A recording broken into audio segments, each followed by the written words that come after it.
alguns minutos, porque está conosco um cara muito ligado, aliás, um cara de quem eu sou muito fã, ligado, eu diria quase umbilicalmente a Jô Soares, porque foi lá que ele recebeu o grande empurrão para o início da sua carreira, quando aos 18 anos, muito cara de pau, visitando o estúdio, né, como espectador, junto com seus colegas na faculdade de marketing, foi lá e entregou um bilhetinho a Jô Soares pedindo para que ele fizesse o quadro de humor do programa. E o Jô, muito generoso, né? Essa é uma qualidade que vem sendo sublinhada por todos os entrevistados, permitiu a Fábio Porchat que subisse no palco desajeitado, usando uma camisa da Espanha, de bermuda, para fazer a sua primeira apresentação em rede nacional. Recentemente, o Porchat, no seu programa da Record, entrevistou Jô Soares. Aliás, eu recomendo que você procure essa entrevista no YouTube. É realmente muito emocionante. O Fábio se emociona bastante, o Jô também, e a gente que está assistindo também. Um momento muito bonito. Fábio, o Jô quase literalmente deu o primeiro, ou até literalmente, né? Tem aquele empurrãozinho, falou, vai pro palco, moleque. E o resto é história. Bom dia. Bom dia a todos. Pois é, o Jô, essa palavra generosidade vai ser lembrada sempre no dia de hoje, todos vão falar disso, porque o Jô, ele foi responsável, ele é um marco na comédia brasileira, não só por tudo que ele fez como comediante, por ter criado um talk show num país onde a gente não sabia o que era exatamente um talk show direito, mas por todas as portas que ele abriu para tantos comediantes. O Jô era o YouTube da época. Era no Jô que as pessoas iam para ficarem conhecidas para o Brasil. E os comediantes mudaram suas vidas. Eu, particularmente, mudei minha vida de uma forma visceral, porque quando eu fui ao programa do Jô, eu fui assistir com a faculdade, eu fazia administração, e pedi para o Jô para ir lá na frente como uma brincadeira. E foi naquele dia que eu descobri o que eu queria fazer da minha vida. Foi ali que eu mudei de vida. E o Jô fazia isso com as pessoas. Ele mudava a vida das pessoas. Fábio, ele participava de quem assistia. Fábio, sem querer interromper, mas já interrompendo.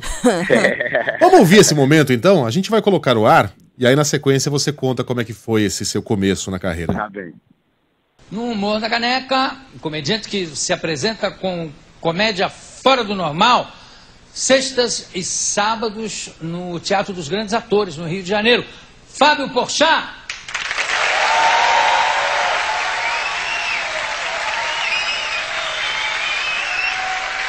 E aí, galera, tudo bem com vocês?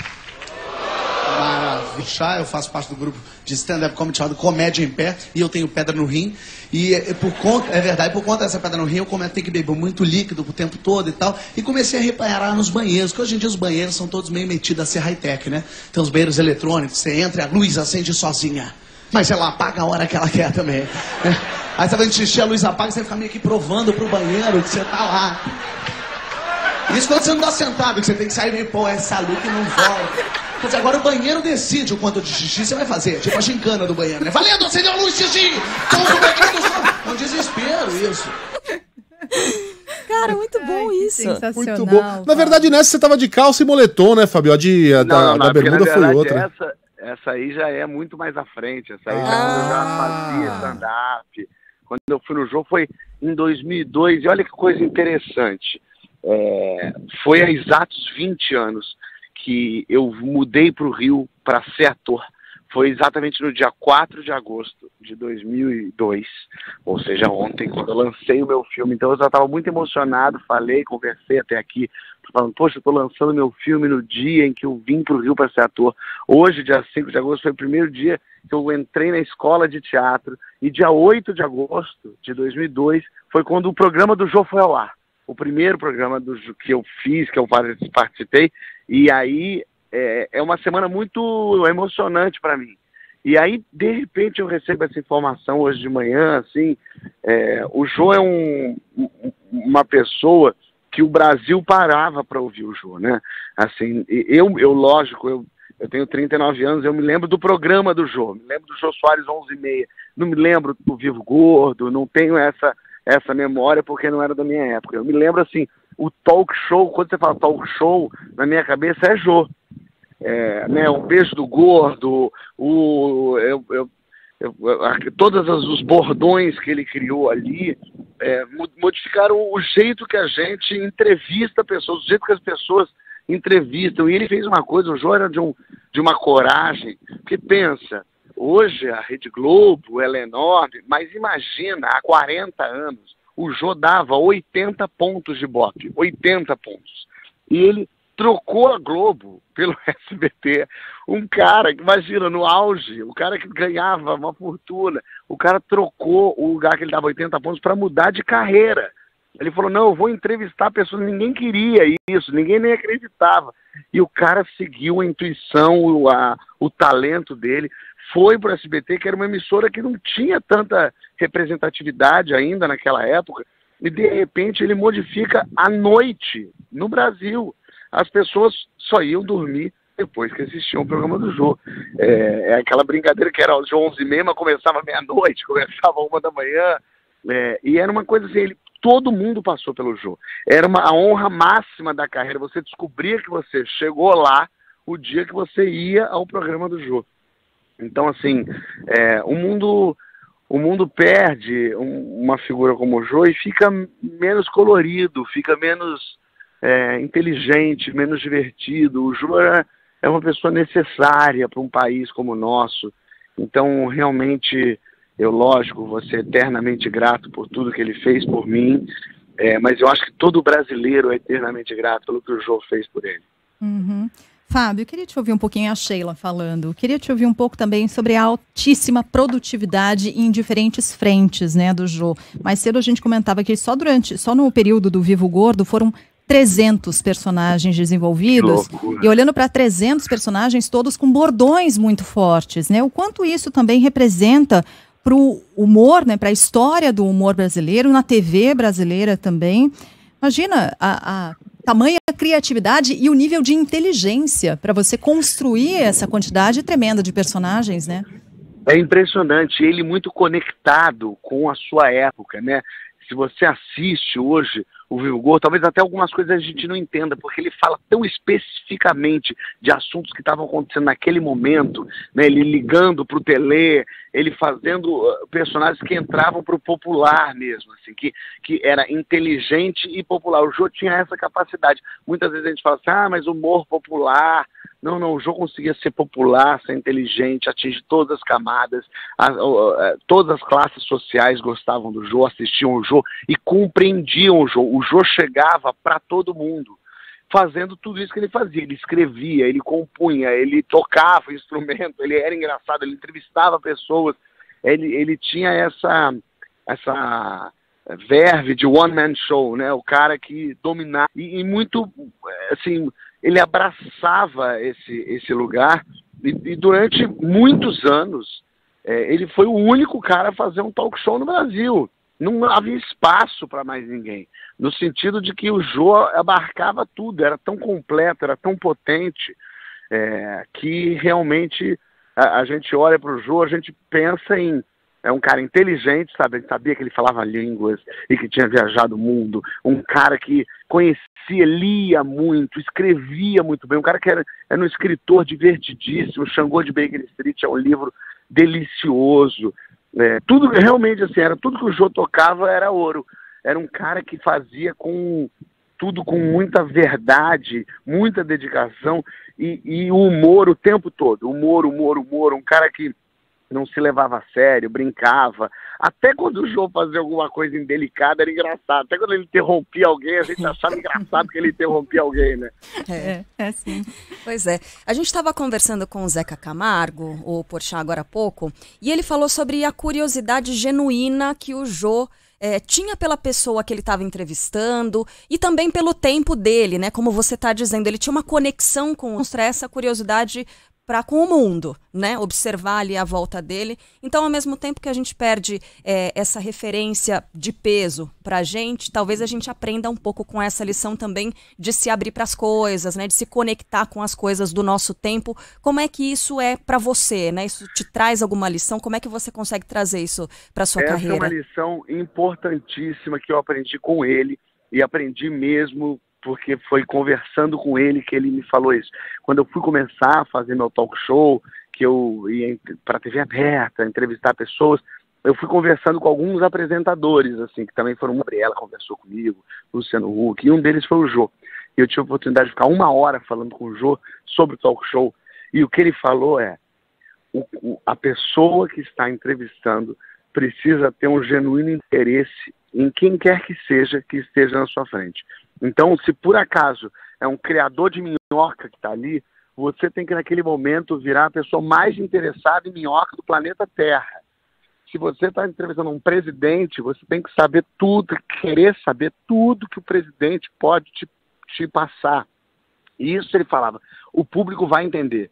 Você tem que entender quando você está entrevistando o público. Você é a cabeça de todas aquelas pessoas que estão assistindo para fazer aquelas perguntas que todas elas querem fazer. Por isso que é preciso ouvir. Por isso que é preciso prestar atenção e se interessar. Porque se você não estiver interessado, o seu público também não vai estar. E eu lembro que isso calou muito em mim, assim, porque eu sabia que eu ia começar a entrevistar muita gente. E tem gente que você conhece muito, gente que você não conhece, gente que está vindo a primeira vez, gente talvez você tenha uma informação sobre aquela pessoa, você definiu alguma coisa dela, e ele falava, esquece tudo isso. Entrevista aquela pessoa como se você fosse o público. E eu levei isso muito para mim. E claro, com muito humor, assim, né? Ele era engraçado e rápido e sacana, e olhava para a plateia e fazia umas caras muito boas, assim. Então, assim, a gente foi criado com o Jô Soares na nossa vida o tempo todo, do nosso lado, todas as noites do dia da semana. Então, assim, é estranho, né? É estranho falar assim, hoje eu acordei cedo, de repente meu celular tinha um monte de mensagem e eu tomei um susto, assim, eu falei, não acredito. E a última vez que eu tinha falado com ele foi no meu aniversário, que foi dia 1º de julho, e ele mandou gentilmente um vídeo para a Globo News mandando para mim um feliz aniversário. Eu liguei para ele, agradeci muito, pô, Jô, que é isso e tal. Ele, claro, estava debilitado, mas a gente nunca imagina, né, que vai acontecer. E eu vi hoje a reação da minha mulher, ela estava dormindo, eu saí cedo porque eu estou gravando, e aí eu falei para ela, meu amor, hoje o Jô morreu. E ela deu um grito, ela falou, quê? Como se não fosse possível, como se fosse uma coisa, como se eu tivesse dito, descobrimos alienígenas em Marte. Ela tomou um susto, eu falei, pois ele estava debilitado, estava no hospital, enfim, é o susto, acho que todo mundo tomou, são eternas. E lógico que o Jô é eterno, mas a gente queria eterno aqui, né, do nosso lado. E aí quando se vai assim, a gente fala, que isso, mas não pode, não foi combinado com o Brasil isso, o Brasil tinha que aceitar primeiro. Porchat, a gente ouviu a Adriane Galisteu um pouco mais cedo, que é amiga, né, foi vizinha dele por muito tempo, e ela estava falando sobre a trajetória, sempre uma pessoa brilhante, que se entregava totalmente às atividades que desenvolvia. Mas ela chamou a atenção para o fato de 2014, quando ele perdeu o filho, né, e ela disse, a partir daí eu senti algo de diferente no Jô, e você está do que nesses últimos tempos, né, enfim, ele estava internado desde o mês passado, estava um pouco debilitado e tudo mais. Como é que você sentia o Jô nesses últimos tempos, já que você teve contato com ele, né, agora no seu aniversário, em julho? Sim, ele estava mais fraquinho, né, assim, dava para ver até que a voz dele estava um pouco mais fraquinha, mas ao mesmo tempo é isso, ele estava em casa, ele não estava saindo muito, a pandemia fez muito mal para os nossos idosos também, né? Não só, logicamente, para aqueles que se contaminaram com o vírus, mas para quem ficou em casa trancado, preso. Eu vi minha avó, assim, de pandemia, ela envelheceu que ela não tinha envelhecido em 10 anos antes, sabe? Aí, assim, agora saindo, eu falo, vó, vamos viajar, vamos sair de casa, vamos... E aí ela vai recuperando, assim, a tenacidade, né? E eu sinto que isso também foi um baque importante para o Jô, né? Assim, ficar em casa, assim, o Jô adorava encontrar gente, levar gente para casa dele, ele era uma pessoa que gostava das pessoas. Então, quando você impede uma pessoa com essa potência que é o Jô, de ver as pessoas, de encontrar as pessoas, eu acho que isso baqueia também, né? Mas fico feliz também porque no fim das contas é isso que importa, né? Uma pessoa que levou tanta alegria pra gente, não podia sofrer de jeito nenhum. Tem tempo para mais uma, Fábio? Mais uma, vai lá. Eu ia perguntar o seguinte, hoje a gente tem vários tipos de humoristas, né? Tem humorista puro sangue E eles se subdividem ali no humorista de bordão, que era o Jô Soares, que era o pessoal da Praça é Nossa, e o humorista de situações, como o próprio Fábio Porchat. E um outro grupo, uma outra subdivisão que se criou de umas décadas para cá, começou com o George Carlin, depois passou para Jon Stewart, John Oliver lá nos Estados Unidos, Danilo Gentili brincou disso também, que é o humorista político. Aquele que utiliza do humor como uma ferramenta política ou da política como uma ferramenta humorística. O Jô Soares, embora usasse muito o humor na sua carreira, não era humorista há muito tempo. Você imagina ele onde? Hoje em dia, ou nos últimos anos, se não tivesse enveredado pela carreira de apresentador de talk show, se permanecesse na carreira de humorista, Fábio? O Jô foi o primeiro stand-up que eu vi na vida, assim, foi do Jô, e ele fazia isso muito bem. O Jô no palco era também um assunto. Então eu tenho certeza que o Jô estaria pelos palcos do Brasil fazendo comédia, shows de humor, contando seus causos e fazendo um humor muito político que ele sempre fez. Então eu acho que se o Jô não estivesse todo dia na nossa televisão, ele estaria no palco, com certeza, fazendo teatro pelo Brasil todo. Agora sim a gente coloca o trecho certo. Esse sim, a gente foi buscar aqui. De que data, Calinha? De 2012. Agosto Qual é a data de 2002, exata? né? 15 de agosto de 2002. 8 de agosto de 2002.